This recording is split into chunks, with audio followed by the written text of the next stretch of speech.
Dear students, good morning. F one की online class में आपका स्वागत है। आज हम बात करेंगे कैपिटल मार्केट का गठन किस प्रकार होता है। कैपिटल मार्केट किन किन चीजों से क्या कौन कौन संस्थाओं से मिलकर बनता है। ठीक है, तो सबसे पहले मैं जैसे वो कैपिटल मार्केट पूंजी बाजार की बात करें तो पूंजी बाजार में हमेशा आपको बताया है ये दीर्घकालीन ऋणों के लिए है, मतलब लॉन्ग टर्म लोन। आपको ये चीज हमेशा ध्यान रखनी है कि दीर्घकालीन ऋण की बात करें या लॉन्ग टर्म लोन की बात करें तो वो कैपिटल मार्केट से होती है, और शॉर्ट टर्म की बात करते हैं तो या अल्पकाल की बात करते हैं तो वो मुद्रा बाजार या मनी मार्केट से होता है। या कंसेप्ट जरूर ध्यान में रखना होगा। तो पूंजी बाजार मतलब दीर्घकालीन ऋण, लॉन्ग टर्म लोन। अब लोन किसको चाहिए, देखो अपन यहाँ बात कर रहे हैं पूंजी जुटानी है, ठीक है ना। तो पूंजी कौन कौन सी कंपनियां जुटाती है, किस तरह से जुटाती है, वो ये ज्यादा इंपॉर्टेंट फैक्टर होता है। तो सबसे पहले अगर बात करें तो ये जो पूंजी बाजार है वो 4 तरह की कंपनियों से मिलकर बनता है। 4 तरह से इसके मार्केट के अंदर क्या होता है, लोन का लेन देन होता है। सबसे पहला सरकारी बाजार, ठीक है। प्रतिभूति में बोल रहे हो कि जो भी प्रतिभूतियां हैं या जिसको भी आप क्या कहते हैं अपने बॉन्ड्स कह दो, शेयर्स कह दो, ये जो भी है वो बाजार में बिकती है। तो सरकारी अगर कोई सरकारी प्रतिभूति बाजार है, औद्योगिक प्रतिभूति बाजार उद्योग से रिलेटेड जो होगी, कुछ विकास संस्थाएं होती है जो आपको लोन लेने में मदद करती है, और कुछ मीडिएटर्स भी होते हैं, मध्यस्थ भी होते हैं। वो कौन कौन होते हैं उसके बारे में हम डिस्कशन करेंगे। सबसे पहले बात करते हैं सरकारी प्रतिभूति बाजार।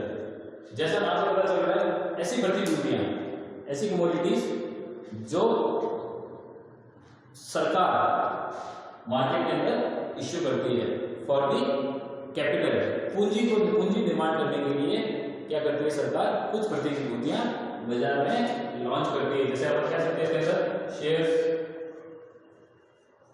बॉन्ड्स, डिवेंचर्स, ऋण पत्र मतलब है ना, फिर आपका ट्रेजरी बिल, ये सब क्या है, ये सब सरकारी प्रतिभूति बाजार के पूंजी जुटाने के तरीके हैं। जब सरकार अपनी प्रतिभूतियां बाजार में इन चीजों के थ्रू बेचती है या निर्गमित करती है तो उस बाजार को अपन क्या करते हैं, सरकारी प्रतिभूति बाजार। ठीक है। दूसरा आता है औद्योगिक प्रतिभूति बाजार, जिसमें ऐसा बाजार जहां पे ये जो है ट्रेजरी को छोड़ के ये जो चीजें हैं, जब औद्योगिक इकाइयों द्वारा या कॉर्पोरेट्स द्वारा बाजार में निर्मित किए जाते हैं, उसको अपन क्या कहते हैं, औद्योगिक प्रतिभूति बाजार। जब कोई उद्योग घराना है मार्केट के अंदर स्टॉक एक्सचेंज के अंदर, इसको अपन क्या कहते हैं, स्टॉक बाजार नहीं कहते हैं, क्या कहते हैं, स्टॉक बाजार। या आपको ध्यान में छोटा क्वेश्चन बन सकता है, स्टॉक बाजार किसको कहते हैं, स्टॉक बाजार मतलब औद्योगिक प्रतिभूति बाजार।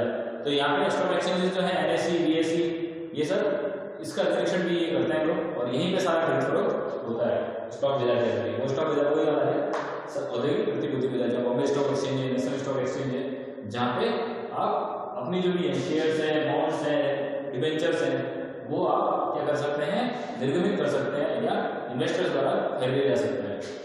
तो ये 2 तरह के होते हैं। सबसे पहला आता है नया निर्गमन बाजार या सहायक बाजार। ठीक है, पहला है नया निर्गमन बाजार, मतलब मैंने बताया यहाँ पे जैसे नाम से पता चल रहा है कौन सा निर्गमन नया है।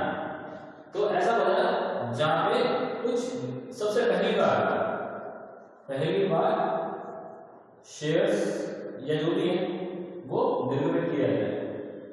जब कोई कंपनी सबसे पहली बार मार्केट के अंदर पहली बार जब शेयर इश्यू करती है, डिबेंचर इश्यू करती है, चाहे और कोई बॉन्ड वगैरह इश्यू करती है, तो वो किसके अंदर जाते हैं, नया निर्गमन बाजार। जिसको पहले कभी भी खरीदा या बेचा नहीं गया है, जिसको कभी पहले निर्गमित नहीं किया गया है, ऐसे शेयर्स को और डिबेंचर्स वगैरह को किसमें बेचा जाता है, नया निर्गमन बाजार के अंदर। ठीक है। दूसरा आता है सहायक बाजार। ठीक है, इसको द्वितीय बाजार भी कहते हैं। इसके अंदर क्या होता है, ठीक है, इसको द्वितीय बाजार भी कहा जाता है, सेकेंडरी बॉन्ड बाजार भी कहा जाता है इसको। तो ये क्या करते हैं, ये सब क्या करते हैं, ऐसे क्या कहते हैं, ऐसे शेयर्स, डिबेंचर्स या बॉन्ड्स जो मार्केट में पहले से निर्गमित है। कौन से? जो पहले से निर्गमित है और उनको अब वापस से खरीदने में बेचा जा रहा है। मान लो कि मेरी कंपनी में सबसे पहले शेयर इश्यू किए मार्केट के अंदर, ठीक है, और किसी एक्स पर्सन ने खरीद लिए तो किसमें रहेंगे? नेट रिजर्व में जाएंगे। फिर दूसरी बात क्या होता है कि वो शेयर एक्स ने वाई को बेच दिए, तो जब एक्स वाई को बेचेगा तो वो किसमें आ जाएगा? सहायक बाजार में। क्यों? क्योंकि वो पहले से निर्गमित हो चुके हैं एक बार, ठीक है। तो ये आपको ध्यान रखना ऑब्जेक्टिव बाजार जिसमें नए निर्गमन हमारे सहायक बाजार है। नए निर्गमन में जो पहली बार निर्गमित होते हैं और सहायक बाजार में पहले से निर्गमित होते हैं, उन शेयर्स को खरीदे बेचा जाता है। अब आगे कुछ विकासकृत संस्थाएं जिसको अपन कहते हैं financial institutions, development financial institutions होते हैं जो क्या करते हैं? आपको हेल्प करते हैं पूंजी जुटाने में। अगर आप शेयर इश्यू नहीं कर पा रहे हैं और भी कारण आ रहा है या शेयर कुछ इस तरह से जैसे अपने वाणिज्यिक मिले जमा प्रमाण पत्र है, वो सारी चीजें अगर आपको करनी है तो उसके लिए आपको क्या करना पड़ता है? कुछ भी संस्थाएं जैसे IFCA है, IDBI, ICICI, SFC और UTA, ये लोग क्या करते हैं? आपको पूंजी जुटाने में, उद्योगों को पूंजी जुटाने में उनकी मदद करते हैं। IFCA का फुल फॉर्म क्या है? Indian financial corporation Indian financial corporation institution, ठीक है ना। ये क्या करती है? फाइनेंस प्रोवाइड कराती है, ठीक है। IFC कहते हैं इसको। दूसरा India industrial development bank of India, जो इंडस्ट्रीज है उनको उनके डेवलपमेंट के लिए बैंक बनाया गया है। ICICI का मतलब है SFC स्टेट फाइनेंस कॉर्पोरेशन और UTA unit trust of India. ये सब चीजें क्या करती हैं? आपको कुछ संस्थाएं हैं जो आपको क्या करती है? आपको लोन प्रोवाइड कराती है, पूंजी निर्माण में आपकी सहयोग करती है। फिर लास्ट आता है वित्तीय मध्यस्थ। कुछ मीडिएटर्स आते हैं, फाइनेंशियल मीडिएटर्स होते हैं जो क्या करते हैं? आपको उसके अंदर आपकी वापस से हेल्प करते हैं। सबसे पहला आता है मर्चेंट बैंकर। मर्चेंट बैंकर ये कैसे होते हैं? एक तरह से आगे बोलते हैं तो सबसे पहली चीज याद है इसके ऊपर सेबी आती है, इनके ऊपर सेबी का नियंत्रण है। और जैसे फुटकर व्यापारी दो व्यापारी होते हैं ना, रिटेलर और होलसेलर, ये होलसेलर है, ये बड़े बड़े जो भी आपके पूंजी निर्माण में है या कोई भी है उसके अंदर आपका सारा काम देखता है मर्चेंट का।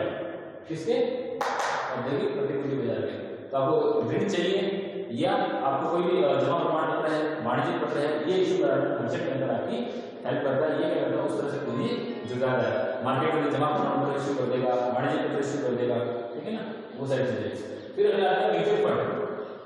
म्यूचुअल फंड बताइए आप लोगों को क्या होता है कि जब आप म्यूचुअली बहुत सारे लोग मिलकर एक जगह पे सारा पैसा इकट्ठा करते हो, ठीक है, और उस बड़े को आप कहीं जाके इन्वेस्ट करते हो, उस बड़े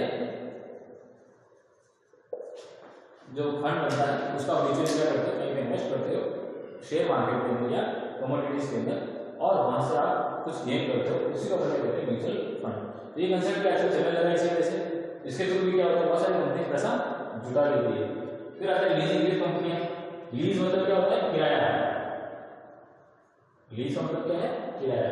तो कुछ कंपनियां क्या होती है कि जैसे किराया, एक तो किराया लेने वाला, किराए के ऊपर कोई चीज लेने वाला, किराया देने वाला है, तो उन दोनों के बीच में क्या कराते हैं? समझौता करवाते हैं, कॉन्ट्रैक्ट बन जाती है। जैसे अब आपको कोई सर्विस में कौन सी कंपनी की जरूरत है? आपको किराया चाहिए मकान पर, तो आप जाओगे उससे ले लोगे किराया बनाएंगे, आपको कंपनी की जरूरत नहीं है। बट ये अगर मैं बड़ी कंपनी की बात कर रहा हूँ तो जहाँ बड़े बड़े ट्रेलर्स होते हैं, एयरक्राफ्ट होते हैं, बड़े बड़े जहाज स्टीमर्स हैं, उनको किराए पे लिया जाता है, बड़े बड़े प्लांट एंड मशीनरी को किराए पे लिया जाता है।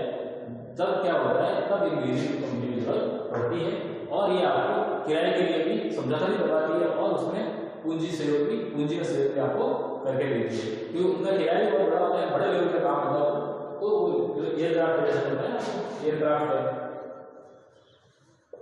स्टीमर्स है, ठीक है ना, इस तरह की जो चीजें हैं उनका लीजिंग करना, उनको किराए पे लेना और देना, उसका काम ये कंपनियां कराती है। और लास्ट है वेंचर कैपिटल। आपके वेंचर के लिए कैपिटल प्रोवाइड कराने के लिए कंपनियां, जैसा मैंने पहले बता दिया आपको, वाणिज्यिक पत्र, व्यापारिक पत्र, जमा प्रमाण पत्र, ठीक है, ट्रेजरी इसमें आएगा, वो इसमें नहीं आएगा, ठीक है ना। ये सारी चीजों से क्या करती है? आपको आपके वेंचर के लिए कैपिटल जुटाती है या अपने वेंचर के लिए कैपिटल जुटाती है। ऐसी कंपनी को अपन क्या कहते हैं? वेंचर कैपिटल कंपनियां। तो इन सबसे मिला के क्या बनता है? अपना एक पूंजी बाजार। तो अगर पहली बात करें तो सरकारी प्रतिभूति, औद्योगिक प्रतिभूति, ये दोनों प्रतिभूतियां मिली हैं, कुछ विकास संस्था और कुछ उनके मध्यस्थ हैं। ये सबको मिला के क्या बनता है? आपका कैपिटल मार्केट। और इसी के थ्रू आप क्या करते हो? दीर्घकालीन ऋणों की प्राप्ति करते हुए दीर्घकालीन ऋण जुटाए जाते हैं। ठीक है, तो ये था आपका पूंजी बाजार का पैटर्न। नेक्स्ट वीडियो में हम बात करेंगे उसके उपकरणों के बारे में। तब तक के लिए धन्यवाद, थैंक यू।